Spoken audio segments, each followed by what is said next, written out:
अच्छा बच्चों, अब इस लेक्चर में हम एक और इवेंट को जो है वो कवर करते हैं और ये इवेंट जो है वो हमारा मोस्ट इम्पॉर्टेंट इवेंट है जो कि हमारा यूज़ होगा जब हम पैकमैन की मूवमेंट करवाना चाहते हैं। तो ये इवेंट हमारा क्या है? ये सेकंड इवेंट है हमारा जो कि है व्हेन स्पेस इज़ क्लिक्ड। और अगर हम इस इवेंट को यहाँ पे लेके आते हैं तो यहाँ पे अगर आप देखो तो स्पेस जो है वो आपके पास ड्रॉप डाउन ऑप्शन में है और यहाँ पे अगर मैं क्लिक करूँ तो ये आपके पास सारे ऑप्शन हैं, ये जितनी भी आपके पास कीबोर्ड के ऊपर कीज़ अवेलेबल हैं, ये उन सारी कीज़ के लिए आपके पास ऑप्शन है कि कोई भी अगर आपके पास स्पेस प्रेस करेगा तो तब क्या होगा? अगर कोई अप एरो प्रेस करेगा या डाउन या राइट या लेफ्ट या कोई भी की प्रेस करेगा आपके कीबोर्ड के ऊपर, तो उसके ऊपर हम क्या कोड लिखना चाहते हैं। तो अब हम क्या करते हैं, हम चाहते हैं कि हम अपने सेंटोर को जो है वो लेफ़्ट और राइट मूव करवाएँ जब हमारे पास की प्रेस हो। तो अब यहाँ पे हमने स्पेस की जगह पे चेंज कर दिया राइट के लिए और राइट का मतलब ये है कि सेंटोर जो है वो हमारा आगे को मूव करना चाहिए। तो इसका मतलब ये है कि हम यहाँ पे मूवमेंट पे जाते हैं क्योंकि अब हमें मूव करना है। तो मोशन के हमने सारे अपने जो कोड ब्लॉक्स हैं उनको हमने एक्सप्लोर कर लिया हुआ है। तो अब हमें पता है कि अगर मैं राइट साइड को मूव करना चाहती हूँ, तो हम ये कर सकते हैं कि मूव 10 स्टेप्स कर दें, तो वो हमारे पास 10 स्टेप्स जो है वो मूव कर जाएगा। और इसी तरह हम जो है वो इसको कोड ब्लॉक को अपने पास जो है यहाँ पे देखें कि अगर मैं इसके ऊपर क्लिक करती हूँ, तो वो मेरे पास आगे को 10 स्टेप्स मूव कर रहा है। और अगर हम इसको यहाँ पे जो है वो डुप्लिकेट कर लें और यहाँ पे हम कहें जब आपके पास लेफ़्ट एरो की प्रेस होगी तो तब भी हम उसको 10 स्टेप्स मूव करना चाहते हैं, लेकिन उससे पहले हम इसकी डायरेक्शन चेंज करना चाहते हैं। तो इसका मतलब ये है कि हमें पॉइंट इन डायरेक्शन का कोड ब्लॉक पहले लगाना पड़ेगा, फिर हमें मूव 10 स्टेप्स करना पड़ेगा और अब हम इसकी डायरेक्शन जो है वो कहाँ पे लेके आना चाहते हैं, हम इसकी डायरेक्शन -90 पे लेके आना चाहते हैं।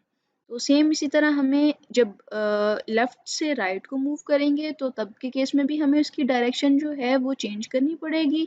तो हम यहाँ पे जो है इसकी डायरेक्शन 90 पे चेंज कर देते हैं। और एक चीज़ जो है वो हम यहाँ पे काम कर लेते हैं कि इसके लिए हम इसका लेफ़्ट और राइट सेट कर लेते हैं ताकि वो हमारे पास सिर्फ़ लेफ़्ट और राइट में ही उसकी डायरेक्शन जो है वो हमारी चेंज हो। तो अब ज़बरदस्त हो गया, हमने अपना जो है वो राइट एरो की, लेफ़्ट एरो की का दोनों का कोड ऐड कर दिया है, दोनों इवेंट्स हमने ऐड कर दिए हैं। अब हम ज़रा थोड़ा-सा अट्रैक्टिव बनाने के लिए ये काम भी कर लेते हैं कि बैकग्राउंड हम जो है वो कोई ऐड कर लेते हैं, ताकि जो है वो ज़रा हमारा और ज़्यादा अच्छा हो जाए, यहाँ पे फ्लो उसका अट्रैक्टिव हो जाए थोड़ा-सा।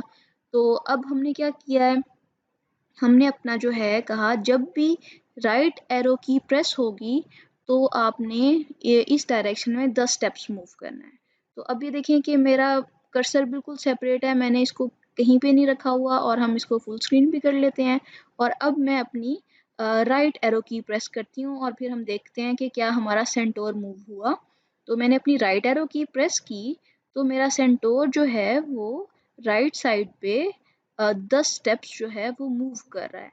ठीक है, ज़बरदस्त है। इसका मतलब है कि मेरा सेंटोर राइट साइड पे मूव करना शुरू हो गया। और अगर मैं अपनी लेफ़्ट एरो की प्रेस करती हूँ, तो मेरे सेंटोर ने जो है वो अपनी डायरेक्शन चेंज की और जब मैं लेफ़्ट एरो की अब प्रेस करी जा रही हूँ, तो मेरा सेंटोर जो है वो लेफ़्ट साइड को मूव करी जा रहा है। तो ये देखें कि ज़बरदस्त हो गया कि हमारे पास जो है वो हमने इवेंट ऐड कर दिए हैं और हमारा इवेंट क्या है, हमारा इवेंट जो है वो लेफ़्ट और राइट एरो की पे हमने लगाया है कि अगर लेफ़्ट एरो की प्रेस होगी तो हमारा सेंटोर जो है वो लेफ़्ट साइड को मूव करेगा और अगर राइट एरो की प्रेस होगी तो हमारा सेंटोर राइट साइड को मूव करेगा। तो अब ये देखें कि मुझे इसके ऊपर जाके क्लिक नहीं करना पड़ता कि मैं इसके ऊपर क्लिक करूं और फिर मेरा कोड ब्लॉक एग्जीक्यूट हो। अब हमारा इवेंट जो है वो जब भी अकर करेगा, अगर राइट एरो की प्रेस होगी तो वो राइट साइड को मूव करेगा और अगर लेफ़्ट एरो की प्रेस होगी तो वो लेफ़्ट साइड को मूव करेगा। तो अब आपको यहाँ से आइडिया हो गया है हो जाना चाहिए कि हम जब भी अपनी अब पैकमैन की गेम के अंदर चेंजेस करेंगे और हम चाहते हैं कि हमारा पैकमैन जो है वो एरो कीज़ के साथ मूव करे, राइट लेफ्ट अप डाउन, तो उसके लिए भी हमें कुछ इस तरह का ही कोड लिखना पड़ेगा, इवेंट ऐड करना पड़ेगा और फिर हमारा जो है वो कोड हम एग्जीक्यूट करेंगे।